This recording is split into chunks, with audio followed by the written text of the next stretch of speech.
የትግራይ ህዝብ ወደ ስደት ሲወጣ ህወሓት ደግሞ በቲቪ ላይ ወጣ ስደት አይጠቅምም ስደት መጥፎ ነው ትላለች ራስዋ ህዝቧ እየሸጠች ከሽፍቶች ጋር ሆና በቲቪ ላይ ወጣ ግን ስደት መጥፎ ነው ትላለች አንድ ምክር ልምከርህ የትግራይ ወጣት አንድ ምክር ልምከርህ ስደት ሊቆም አይችልም ምክንያቱ በቀያ ሰላም አርገ እንዳትኖር የኔ ያልካቸው ሰዎች ህወሓት እንዳትኖር ያርጉ ነው ወደ ጦርነት ያስገቡ ነው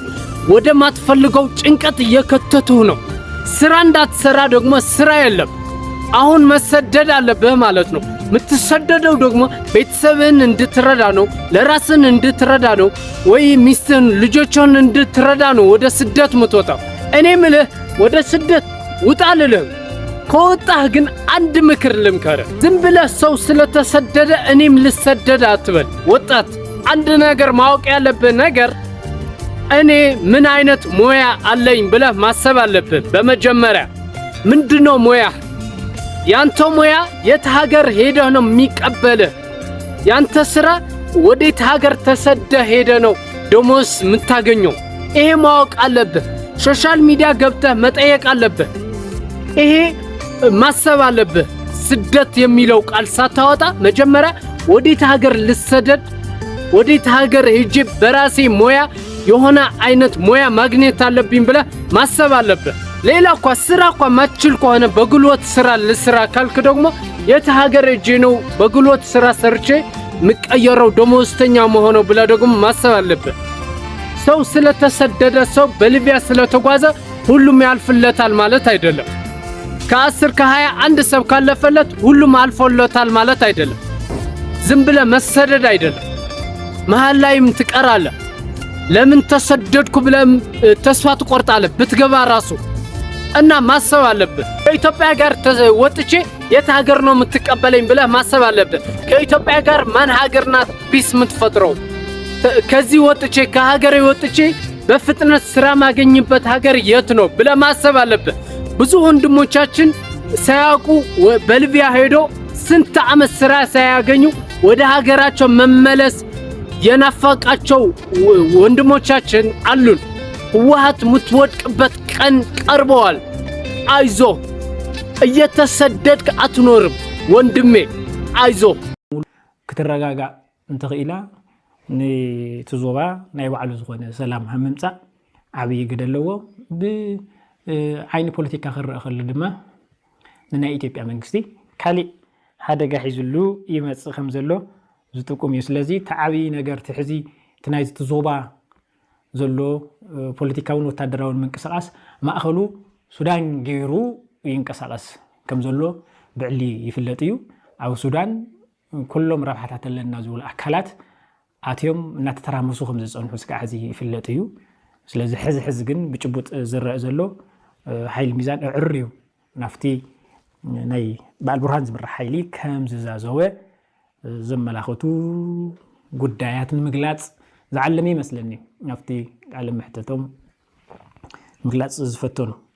እዚ ብዓይኒ ተጋሩ እንተሪእናዮ ናይ አልቡርሃን መንግስቲ ንብዙሓት ተመዛበልቲ ዕቂቡ ዝርከብን ብዙሕ ድጋፍ ዝገብርን ኣብዚ ዞባ ትግራይ ኣብ ፅንተት እዋን ናይ ሱዳን መንግስቲ ብዝሕሸ መልክዑ ኣብ ጎኒ ህዝቢ ትግራይ ጠጠው ኢሉ ከም ዝነበረን ቤተሰብ ምዃኑን ኣብቲ ቁርጽ እዋን እውን ንህዝቢ ትግራይ ይበጽሕ ከም ዝነበረ ዝፍለጥ እዩ ብኣሰላልፋ ደረጃ እውን ሕዚ ምስ መንግስቲ ኢትዮጵያ ዘለዎ ውጥጥን ፖለቲካዊ ጎንፅን እንወሎ ፖለቲካዊ ምስሓሓብን ንትግራይ ዝሕሸ ናይ ምድርዳር ዓቕሚ ይፈጥረላ ማለት እዩ ምክንያቱም ኣብ ሱዳን ዘሎ ሓይሊ ናይ አልቡርሃን መንግስቲ እንተደኣ በትሕዚ ሒዝዎ ዘሎ ብልጫት ዞባ ተቆጻጺርዎ ሱዳን ሙሉእ ናብ ሰላም ናብ ምርግጋእን እንተኣትያ ትግራይ ካሊእ መማረፅን ካሊእ ሰፊሕ ድጋፍን እትረኽበሉ ዕድል ምስ አብይ አሕመድ ኣብ ትገብሮ ፖለቲካዊ ድርድር ይኹን ፖለቲካዊ እንካሃባ ሓደ ዝሕሸ ብልጫ ይፈጥረላ ምክንያቱም ተዓማጽ ሓይሊ እንተዝስዕር ብጣዕሚ ዝኸፍአን ዝኸውን ነይሩ ትግራይ ምክንያቱም ብኩሉ ዓይነት እንደገና ተደጋጊፉ መጥቃዕትን ምፍጻም ንትቀጽሉ ዝሓስቦ ናይ ኣብይ መንግስቲ ናብ ልዕሊ ህዝቢ ትግራይ ክፍጽሙ ዝደሊ ኩናት ኣብዚ ዞባ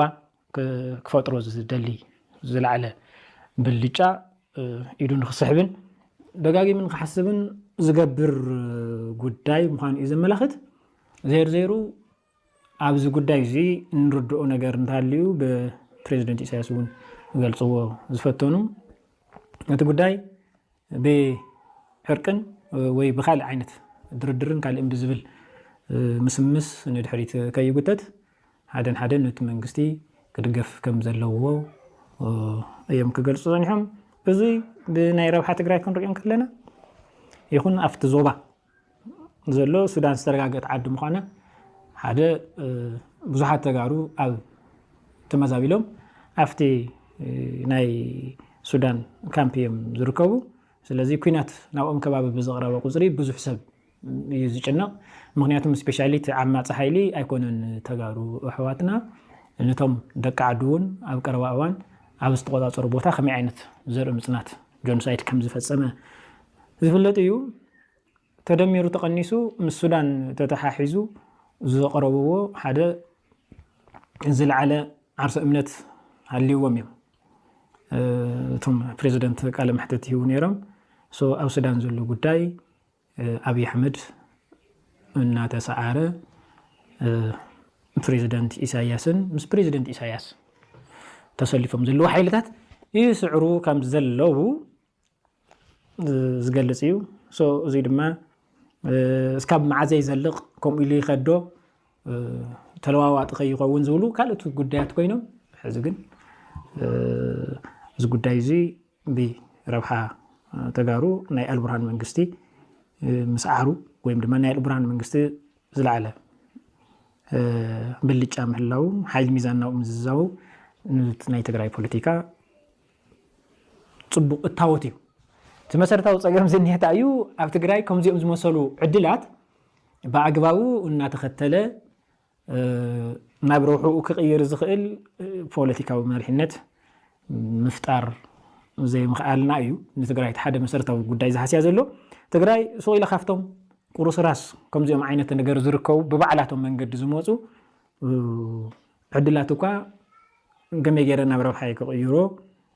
ቶም ኩነታት ኣብ ሓደ ተጠው ኢሎም ኣይጸንሑን ናይ ምቅያር ባህር ኣለዎም እዚ ተብ ትግራይ ዘሎ መሰረታዊ ድኽመት እውን ከምዚኦም ዝመሰሉ ዕድላት ማዕዘን ከመይ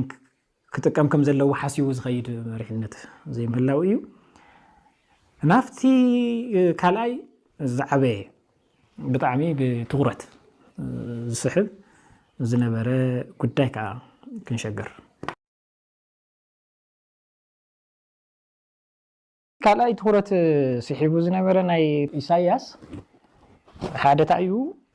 ምስ ኢትዮጵያ ዝተታሕዘ ጉዳይ እዩ ናይ ኢትዮጵያ መንግስቲ ኣብዚ ቀረበ እዋን ብተደጋጋሚ ናይ ኩናት ዳንኬራ ወቅዕን ኣብ ልዕሊ ትግራይ ክኾን ይኽእል እዩ ኣብ ልዕሊ ኣምሓራ ክኾን ይኽእል እዩ ኣብ ልዕሊ ኦሮሞ ክኾን ይኽእል እዩ ንሱ ከም ዘሎ ኮይኑ ብቐጻሊ ሓደ ገዚፍ ናይ ኩናት ተረኽ ሒዙ ምምጽ ይፍለጥ እዩ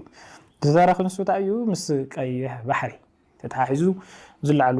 ጉዳያት እዩ ኣብዚ ጉዳይ እዚ ብጀነራላቱ ኣቢሉ በዓሉ ኣብ ፓርላማ ኣብ ቤት ምኽሪ ኢትዮጵያ ቀሪቡ ኢሉ እውን ናይ ኤርትራ ሉዓላውነት ሙሉእ ብሙሉእ ኣብ ሕቶ ምልክት ብዘእቱ ኤርትራ ከመይ ኢላ ሃገር ኮይና ቀይሕ ባሕሪ መንፈሪሙ ከም ዝሃበ ኣይፈልጥን ዝብሉ ዓበይቲ ብኦፊሻል ማለት ብደገፍቲ ገለገለ ዘይኮነስ ካብቲ ቀዳማይ ሚኒስተርን ካብቲ ኢታማዦር ሹም ጀሚሩ ናቱ ደገፍቲ እዮም ኣሳሰይቲ እዮም ዝበሃሉ ተጋሩ ጀነራላት ከይተረፉ ተጋሩ ገለ ተጋሩ ፖለቲከኛታት ከይተረፉን ኣብ ጎኑ ሰሊፉ ፕሮፓጋንዳ እናሰርሐ ምጽንሑን ኣብዚ ኩነታት እዚ ባይዘወይ ንሕና ከሚድያ ብዙሕ ፕሮግራማት ሰሪሕናሉ ነርና ኢና ጉጅለ ብልጽግና استراتيجي كلتا مايات زبل زي كون نتاوي طوم حيزو حلف حليفو نلوعلاونت إيرترا زنت أتصرى كتسالن أصل كاين بروباغندا وزمته ككايت سنيح الله أزي تصعق ناي بروباغندا زمته كينات نمواجن نمولعن زيت الجاز الله قدما مدلواتن سقات مخانو زغلص وغناتون الله بتخال وغن اب كللات تግራይ أمحرا ኦሮሚያን ካልእን ዘሎ ዘቤታዊ ኩነታት ኢትዮጵያ ኣዝዩ ኣሰካፊ ኣብ ኢትዮጵያ ዘሎ ኩነታት